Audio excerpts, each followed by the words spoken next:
তো আমরা আগের দিন প্রেসার প্লেট খুলে দিয়ে গেছিলাম। এটা হচ্ছে পাইলট বিয়ারিং, এটা হচ্ছে ফ্লাই হুইল। তো আমরা ফ্লাই হুইলটা লাগিয়ে দিচ্ছি ইঞ্জিনের মধ্যে। ফ্লাই হুইলটা লাগানো কমপ্লিট হয়ে গেলে প্রেসার প্লেট ক্লাচ প্লেট লাগিয়ে দেবো। নতুন ক্লাচ প্লেট এইটা, আর এটা প্রেসার প্লেট। তো আমরা ভালোভাবে দেখিয়ে নেব। তো এবারে আমাদেরকে লাগিয়ে নিতে হবে। প্রথমে থাকবে ক্লাচ প্লেট, তারপরে প্রেসার প্লেট থাকবে। ফ্লাই হুইলের মধ্যে ভালোভাবে সেটিং করে লাগিয়ে বোল্ট দিয়ে লাগিয়ে নিতে হবে। তো আমরা ফিক্সড করে নিচ্ছি ফ্লাই হুইলের সাথে ক্লাচ প্লেট, প্রেসার প্লেট। তো আপনারা দেখুন, যদি ভালো লাগে লাইক কমেন্ট শেয়ার করবেন। আমাদের ওয়ার্কশপে ওয়ার্কগুলো তুলে ধরবো, আপনারা যদি একটু উৎসাহিত করে তোলেন তাহলে সব ওয়ার্কগুলো তুলে ধরবো। তো ফিক্সড হয়ে গিয়েছে, লাইন হয়ে গিয়েছে, clutch plate pressure plate line হয়ে গিয়েছে। তো এবারে আমরা গিয়ার বক্সটা তুলে লাগিয়ে দেবো। তো ভালোভাবে লাইন হয়ে গিয়েছে। প্রেসার প্লেটের সাথে ক্লাচ প্লেট ভালোভাবে লাইন না করলে গিয়ার বক্স লাগবে না। তো এবারে আমরা দেখুন রিলিজ বিয়ারিং। তো গিয়ার বক্সের মধ্যে রিলিজ বিয়ারিং আমরা ফিটিং করে দিয়েছি। ক্লাচে পা দিলে এই রিলিজ বিয়ারিং প্রেসার প্লেটে গিয়ে প্রেসার প্রদান করে, প্রচুর পরিমাণে প্রেসার দেয়। প্রেসার দেওয়ার ফলে ফ্লাই হুইল থেকে ক্লাচ প্লেট ডিসকানেক্ট হয়ে যায়, তখন গিয়ার বক্সে পাওয়ারটা আসতে পারে না। পুনরায় ক্লাচ ছাড়লে রিলিজ বিয়ারিং স্থানান্তরিত হয়, তখন প্রেসার দিয়ে ক্লাচ প্লেটকে ফ্লাই হুইলের সাথে কানেক্ট করে, তখন ইঞ্জিনের পাওয়ার স্থানান্তরিত হয়ে গিয়ার বক্সে আসে। আমরা গিয়ার বক্সটা লাগিয়ে দিয়েছি, দেখুন। তো সব লাগিয়ে দেওয়া হয়েছে। এবারে সাসপেনশন লোয়ার আর্মগুলো লাগাতে হবে, সবগুলো খোলা রয়েছে। ডাইসেপ খোলা হয়েছিল, তো তাই সাসপেনশন খোলা হয়েছে। এই ডাইসেপ লাগাতে হবে, লাগিয়ে দিচ্ছি।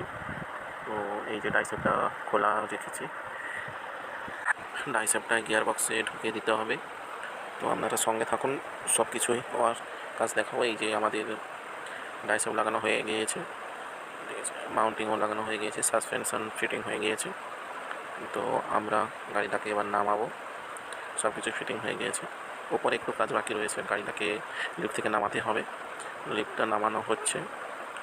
আমাদের র্যাম্পের ওপরে গাড়িটা ছিল, গাড়িটাকে নামানো হচ্ছে। তো নিচে কমপ্লিট হয়ে গিয়েছে গিয়ার বক্স লাগিয়ে। তো ওপরে কিছু কাজ বাকি রয়েছে। তো উপরে কাজগুলো দেখুন, উপরে কাজগুলো বাকি রয়েছে। রাউন্ডের বলগুলো লাগাতে হবে, রাউন্ডের বলগুলো লাগিয়ে দিলে তো কাজটা কমপ্লিট করতে পারবো। ভেতরটা একটু দেখুন। তো আমরা ভেতরটা দেখব, অনেক কিছুই লাগাতে হবে, সময়। আমরা গান দিয়ে বোল্টটাকে লাগিয়ে দিলাম। তো ছোটো বোল্ট ছিল, 10 নম্বর বোল্ট ছিল। তো আমরা বাকি কাজটা করে নেব। আমরা মাউন্টিং খুলেছিলাম, তো নিচে দিয়ে হালকা ফাঁসিয়ে দিয়েছিলাম নাটটাকে, এবং ওপর থেকে এবারে গান দিয়ে ভালোভাবে টাইট দিয়ে দিলাম, যাতে না পড়ে না যায় ইঞ্জিনটা।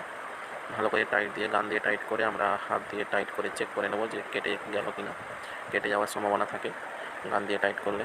তো সেরকম এই বোল্টগুলোকে টর্ক রেঞ্জে টাইট করতে হয়, কিন্তু এখন গান দিয়ে আমরা টাইট করে চালিয়ে দিয়েছি। তো আমরা ভেতরে কিছু কাজ বাকি রয়েছে, কাজগুলো করে নিচ্ছি। তো করে নিয়ে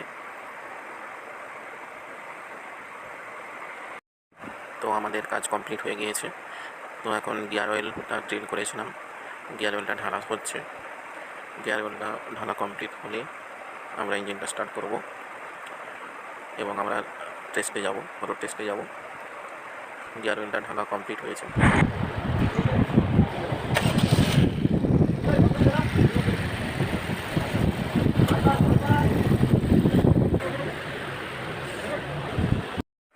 আমরা গাড়িটাকে স্টার্ট করে দিয়েছি। তো স্টার্ট করে দিয়েছি, এবারে আমাদেরকে রোড টেস্টে যেতে হবে। গাড়িটা আছে সুইফট, মারুতি সুজুকি সুইফট গাড়ি। তো আমরা ভেতরে ঢুকবো, ঢুকে একটু এসি টেসিগুলো চালিয়ে দেখে নেব সব কিছু ঠিকঠাক আছে কিনা। সব চালিয়ে ঠিকঠাক দেখে রোড টেস্টে বেরোতে হবে। তো আপনারা সঙ্গে থাকুন।